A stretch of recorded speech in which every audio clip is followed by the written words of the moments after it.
La plupart des gens se réveillent, et avant même d'ouvrir les yeux, leur cerveau a déjà repris le contrôle. Ils pensent aux soucis de la veille, ressassent les regrets, anticipent ce qui pourrait mal tourner. Ce n'est pas un hasard, c'est un réflexe, un programme automatique. Et si tu ne le réécris pas, il décidera de ton humeur, de tes actions et de ta vie entière. Ce programme, c'est ta mémoire. Chaque pensée est liée à une émotion, et chaque émotion ranime une ancienne version de toi. Tu ne vis pas dans le présent, tu revis ton passé, encore et encore, jusqu'à ce qu'il devienne ton identité. Il est comme ça. Non, il a répété un état mental jusqu'à ce qu'il le devienne. Regarde comment ta journée commence. Tu ouvres Instagram, tu lis tes mails, tu scrolles sans but, et ton cerveau se dit « Parfait, tout est connu, rien n'a changé ». Tu prends le même café, dans la même tasse, au même endroit, tu croises les mêmes visages, tu penses les mêmes choses, bienvenue dans ta vie, version automatisée. Tu crois faire des choix, mais 95% de ce que tu fais chaque jour est dicté par ton inconscient. Ton corps, tes émotions, tes habitudes obéissent à l'ancien toi.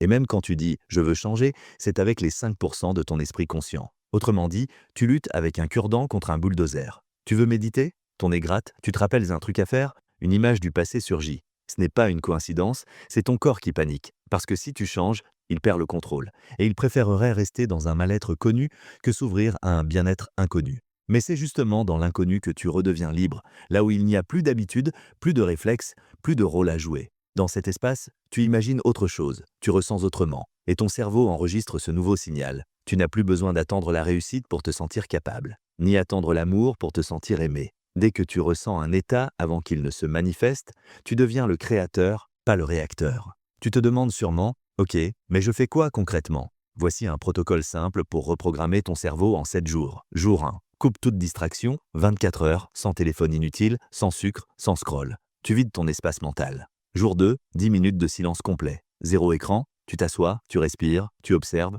Jour 3, change ta première heure, pas d'écran. Bois de l'eau, écris 3 choses positives, bouge. Jour 4, observe chaque pensée négative. Ne la combats pas, note-la mentalement, laisse-la passer. Jour 5, visualise-toi dans ta meilleure version. Marche comme elle, respire comme elle, ressens-la. Jour 6, affirme à voix haute ce que tu choisis d'être. Je suis calme, je suis confiant, je suis maître de mon attention.